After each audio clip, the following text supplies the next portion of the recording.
अपनी अस्वस्थता से लाभ उठाइए।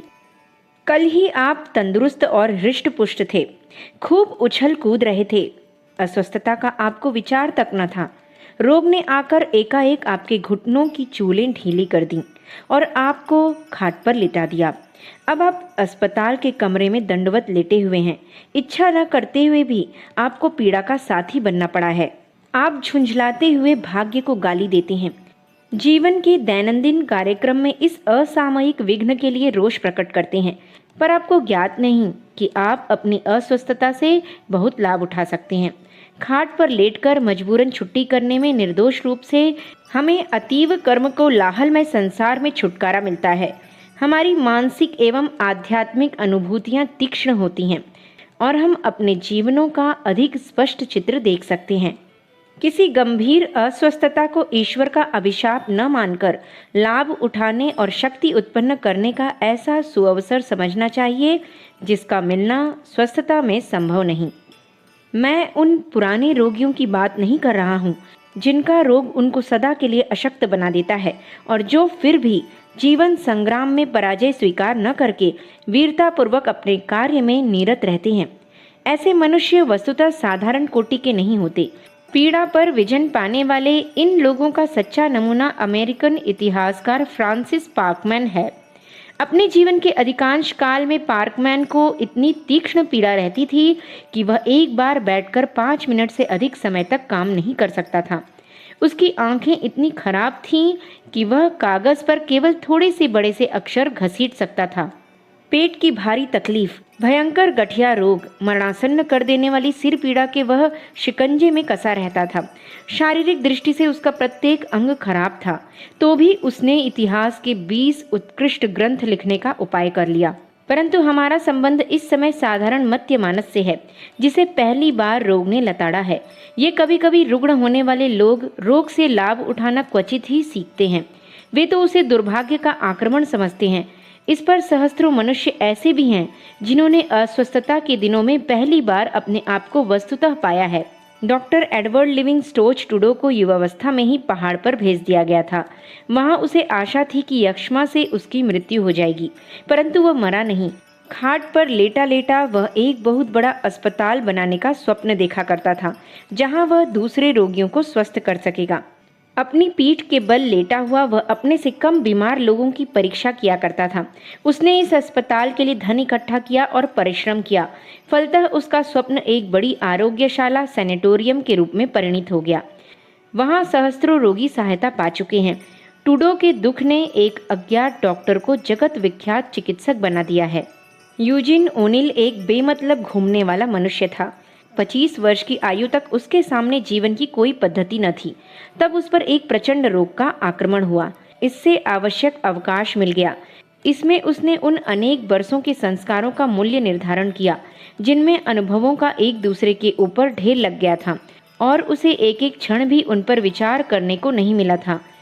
अस्पताल में ही उसने पहले पहले वे नाटक लिखने आरंभ किए जिन्होंने अमेरिकन नाटकों में क्रांति उत्पन्न कर दी। किसी बड़ी अनुभूति की तरह रोग भी वस्तुतः हमें बदल डालते हैं। आप पूछेंगे कैसे? सुनिए, पहली बात तो यह है कि स्वस्थावस्था में जगत को आगे होकर मिलने का जो भीषण दबाव हम पर पड़ता है वह कुछ काल के लिए हम पर से हट जाता है। वैशाख मास में तुषार बिंदुओं के सदृश उत्तरदायित्व दूर हो जाता है। हमें ट्रेन पर समय पर पहुंचने, बच्चों की देखभाल करने या घड़ी में चाबी देने की चिंता नहीं रहती। हम अंतर्दृष्टि और आत्मा विश्लेषण के प्रदेश चले जाते हैं। हम अपने भूत और भविष्य के संबंध में कदाचित पहली बार शांत चित्त से विचार करते हैं। अपने विषय में हमने जो पहले मूल्य लगा रखे थे वे भ्रमजनक दिखने लगते हैं। जिस कार्य पद्धति का हमारा स्वभाव हो गया है वह निर्बल, मूर्खतापूर्ण या दुर्दमनीय जान पड़ती है। ऐसा प्रतीत होता है कि रोग हमें संसार का वह अतीव दुर्लभ पदार्थ दूसरा संयोग देता है जो न केवल स्वास्थ्य में ही वरन स्वयं जीवन में भी काम देता है। अस्वस्थता हम में से बहुत से मूर्खतापूर्ण व्यवहार को निकाल देती है। इससे हम में नम्रता आती है। यह हमारा सारा अभिमान और बड़प्पन निकालकर हमें अपनी वास्तविक अवस्था में ले आती है। इससे हम अपनी अंतरात्मा पर 4 बत्ती का प्रकाश डालकर उनकी वास्तविक अवस्था को देखने योग्य हो जाते हैं और हमें पता लग जाता है कि कितनी बार हमने अपनी निर्बलताओं और विफलताओं को युक्ति संगत सिद्ध करने का यत्न किया है और कितनी बार हम परमावश्यक बातों पर टाल मटोल करके चुपके से भाग चले हैं। अपने कार्यों में, विवाह में और सामाजिक मेलजोल की हुई भूलें अस्वस्थता में स्पष्ट दिखने लगती हैं। अस्वस्थता का हितकर प्रभाव उस समय में विशेष रूप से दिखाई देता है जब हम तनिक भयभीत होते हैं। टाइफॉइड और निमोनिया ने एकाधिक मद्यशों, चोरों, अनृतवादियों और पत्नी को पीटने वालों का सुधार कर दिया है। यदि रोग का कड़ा दौरा हमें मृत्यु द्वार के निकट ले जाता है तो कदाचित यह और भी अच्छा है, क्योंकि जब मार्ग रुद्ध और द्वार संकीर्ण हो जाता है, कुछ लोगों का केवल तभी अपनी आत्मा, अपने परमेश्वर या जीवन कार्य का ज्ञान होता है। कबीर ने कहा भी है, सुख के सिर पर सिल धरूं जो प्रभु का नाम भुलाए, बलिहारी इस दुख के जो पल पल नाम जपाए। मेरे एक मित्र पर एक बार निमोनिया रोग का घोर रूप से आक्रमण हुआ। रोग शैया पर लेटे हुए उन्हें एक दिन ऐसा भास हुआ मानो कोई देवी उनसे कह रही हैं कि मैं तुम्हें प्राणदान देती हूँ, परंतु अब तुम अपना जीवन देश सेवा में लगाओ। अच्छे होने पर ये सचमुच सेवा में लग गए। फ्लोरेंस नाइटिंगेल इतनी बीमार थीं कि खाट से उठ नहीं सकती थी। वहां पड़े पड़े ही उसने इंग्लैंड के अस्पतालों को दोबारा संगठित किया। चेचक का टीका निकालने वाले पास्चर महाशय पक्षाघात से पीड़ित थे और उनके मूर्छा होने का भय निरंतर लगा रहता था। फिर भी वे अथक भाव से रोग पर आक्रमण करते रहे। इसी प्रकार के और भी असंख्य उदाहरण दिए जा सकते हैं। पीड़ा भी हमें आध्यात्मिक अंतःदृष्टि, आशा की सुंदरता, मानव समाज को समझने एवं क्षमा कर देने का भाव, सारांश यह है कि शांति एवं धैर्य का गुण प्रदान करती है।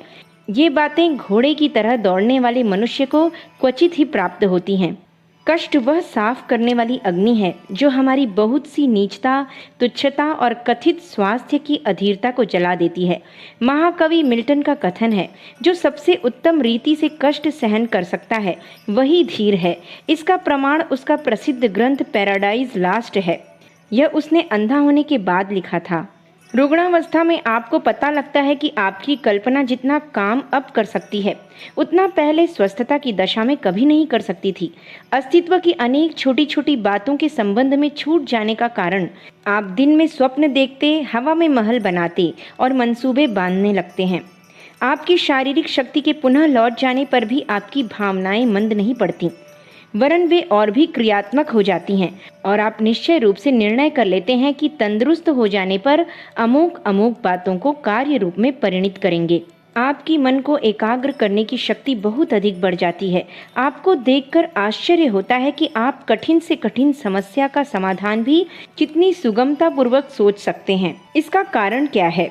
यही कि आपकी आत्मरक्षा की स्वाभाविक प्रवृत्तियां द्रुत गति से काम करने लगती हैं। जो कुछ भी आप देखते और सुनते हैं, उसके तत्व को आप बड़ी शीघ्रता से भांपने लगते हैं।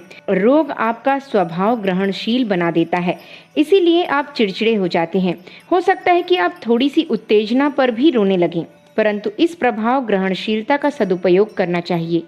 कलाकारों और प्रेमियों को प्रत्येक युग में इस बात का ज्ञान रहा है कि जिस व्यक्ति को दुख दिया जाता है, उसमें वह दुख एक अपूर्व सौंदर्य उत्पन्न कर देता है। इस सौंदर्य का चेहरे की बनावट या वस्त्रादि की सजावट के साथ कोई संबंध नहीं। यह तो भीतरी मनोहरता है जो उन लोगों की आत्मा और मुखाकृति को प्रकाशित कर देती है जिन्होंने रुग्णता को एक युद्धावाहन के रूप में देखना सीखा है और जो आशा एवं उत्साह के साथ इसका सामना करना आवश्यक समझते हैं। यदि आप कभी बीमार नहीं हुए हैं, यदि आपको कभी एक दिन के लिए भी खाट पर लेटे नहीं रहना पड़ा है, तो आप किसी अमूल्य लाभ से वंचित रहे हैं। जब आपकी बारी आए तो भयभीत मत हो जाइए। अपने को स्मरण कराइए कि पीड़ा और दुख आपको कोई ऐसी बहुमूल्य बात सिखाया करते हैं जो आप अन्यथा कभी नहीं सीख सकते। हो सकता है कि आपके जीवन की समूची गति को बदलकर अच्छा बना दे। यदि आप और आपके निकटवर्ती सज्जन रोग को भेष बदली हुई भगवत कृपा समझकर इससे लाभ उठाने का बुद्धिपूर्वक निश्चय करें, तो आप पहले से अधिक प्रसन्न हो जाएंगे। आप अपनी अस्वस्थता से बड़ा भारी लाभ उठा सकते हैं।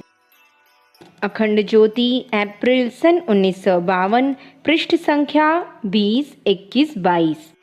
हमारे YouTube चैनल विचार क्रांति दूत अखंड ज्योति पत्रिका को सब्सक्राइब करें एवं अगली वीडियोस प्राप्त करने के लिए बेल आइकन दबाएं। धन्यवाद।